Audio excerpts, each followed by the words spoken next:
Hello dear friends, this is How's It Possible. This is our third video in the WordPress series, and in this chapter we will look at the pages, how that work, and what are the different options in the pages menu. Okay, then move to the left hand side pages and click on all pages. Here you see we have two pages. Number one is privacy policy and the second one is sample page. And these are two default pages which are generated by WordPress itself and during the installation process. So first have a look at the whole this content section. On the very top you see the pages, and right next to it there is add new. When you click on the add new, you can add a new page to WordPress website. We will have a look at this after some time. On the right hand side you see we have two options at the top, screen options and help. Let's look at screen options. Here you see the columns author, comments and date. These columns are basically the table of all the pages listed here. Here you see the authors. When I untick this, then you see the author column disappears from this table. When you tick, the author column appears on this page. Okay. The next one is the pagination. How many pages you want to display on one page.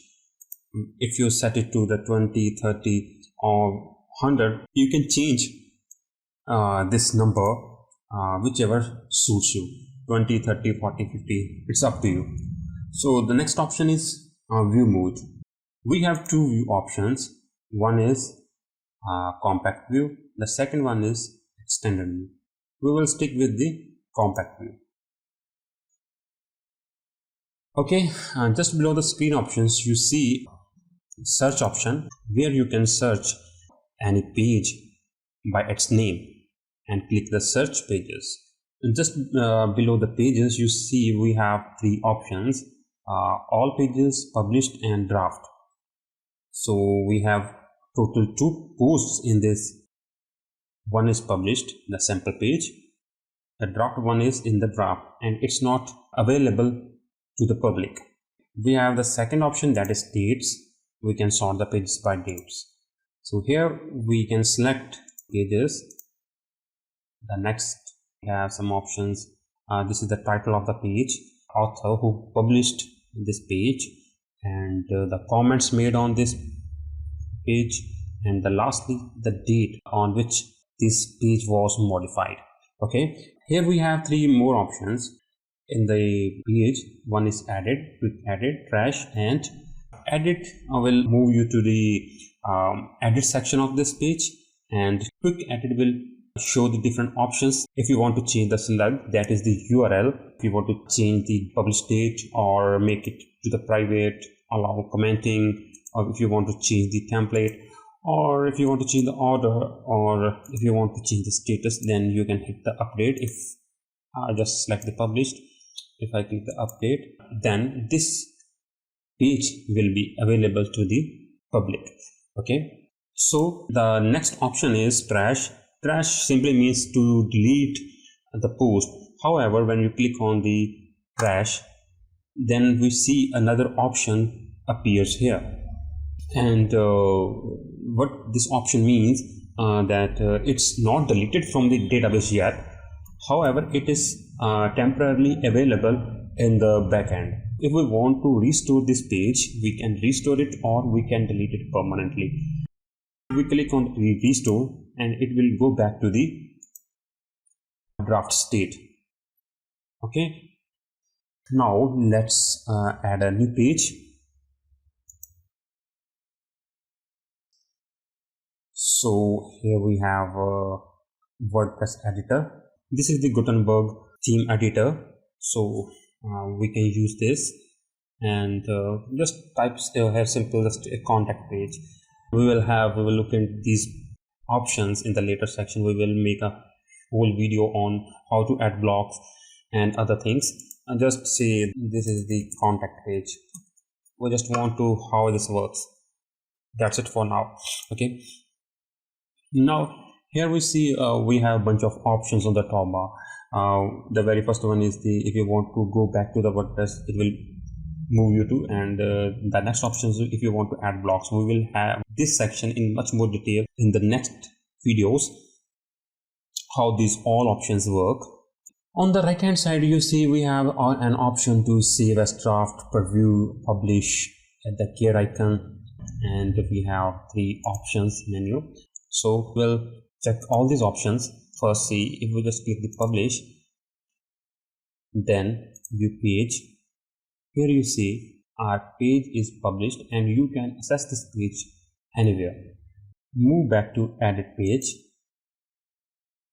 When you click on this gear icon, then there are a bunch of options that we see in this right hand sidebar. We have 2 tabs here. One is page, another is blog. Okay, how many blocks we have added will come here, but for now we are going to stick with the page section. On the very first option here we have the status visibility. The visibility is if you want to make it public, like anyone who visits your website can see that page, that means public. We have 2 more options. One is private and other is password protector. For the private pages, these pages will only be visible to admins and editors only, and they can make it to public when they have finished working on that page.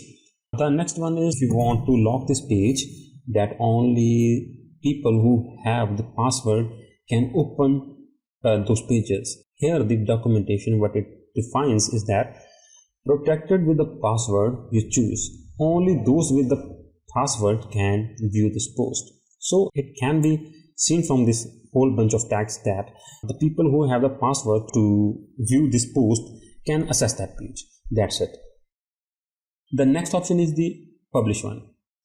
When you click on this date, then we have the options if we want to change the publish date to the backend, or if we want to schedule the post for the next days, like if you want to schedule a post for 18th of May, and you can also set the time here, at what time you would like to post, at what time you would like to publish this post, and you can set all this stuff. Okay, that's it. So that's how it works. If you want to publish and click on update, and you will see here the icon has been changed to schedule.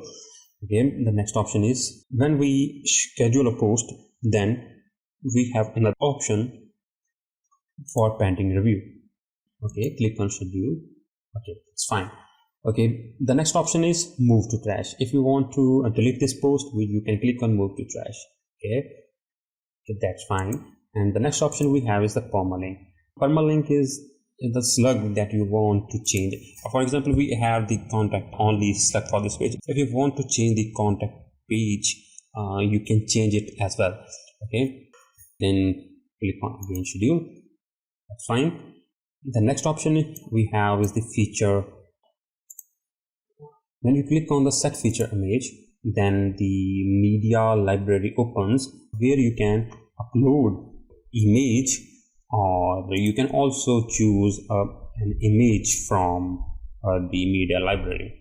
For example, if you want to upload, you can just go to Unsplash and download any picture that you like.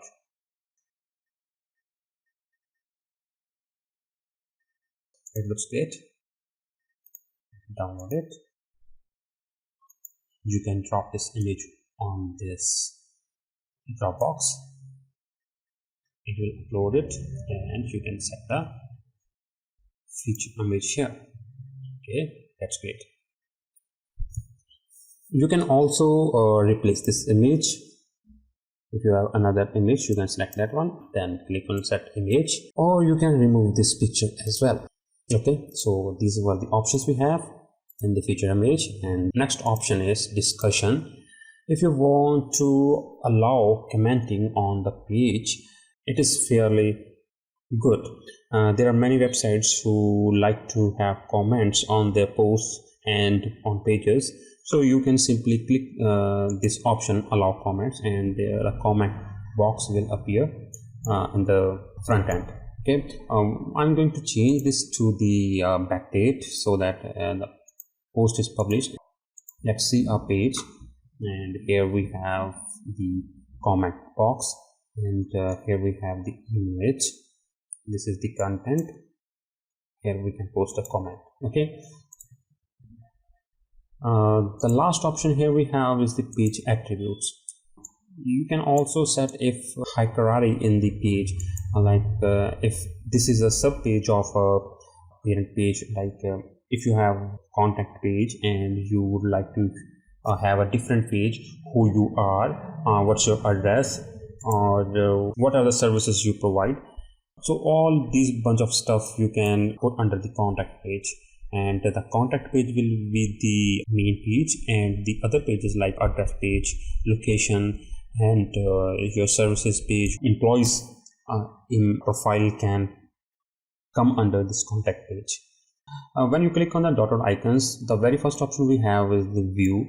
The top toolbar is the toolbar for the text.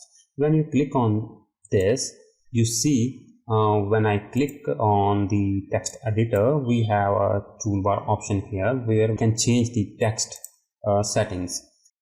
The next option is the spotlight mode. So spotlight mode just make the text a bit brighter. There's nothing with this. Focus one block at a time. Okay, so what is spotlight? Spotlight mode means spotlight mode helps to just highlight one block. For example, if I am editing, if this spotlight mode is activated and I just click on to edit the page title, then you see the other block, that is the paragraph option, are having faded and this section is highlighted. And when I click on this paragraph, then the title bar is faded and this section is highlighted. Okay, the next option is the full screen mode. Whether you want to have the other options here like the side menu or not, it's your own preference. The next option is the editor that you want to use. You can use either visual editor or code editor. So this option we have.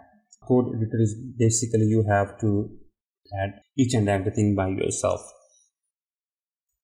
You see we have the option that we on the block editor has been disabled. So we are going to stick with the visual editor, and we have another tools, that is the block manager. Which block you want to appear here. The next option is manage all reusable blocks. It will move us to another page. We will have a look at this section in the later videos. And then we have another option, that is keyboard shortcuts. You can use the keyboard shortcuts when you are working in the WordPress editor. If you want to see it again, you can see this welcome guide. Okay, if you want to copy all the content placed in this page, you can copy from here. And the next option is help and preferences. So preferences are basically the choose your own experience, decide what you want to for, reduce the interface, spotlight mode, display block breadcrumb or not. Okay, so here we have the breadcrumb appearance, display the label buttons. Here we have changed this option to the buttons, and we can choose it to the labels. You can use style themes. So we have plenty of options here. The blocks, and you can use most used block, or you can also use contains text cursor inside the block. We have plenty of options. You can play with them and have fun with them. You can also choose another option, document setting, that you want to appear in this section. You can also add custom fields if you want. So these are the plenty of options that we had in this new editor, and this is we have from this pages video. We will make a very detailed tutorial about this code editor in the next videos. I hope you enjoyed this video, and if you like this video, please subscribe to our channel. Thank you.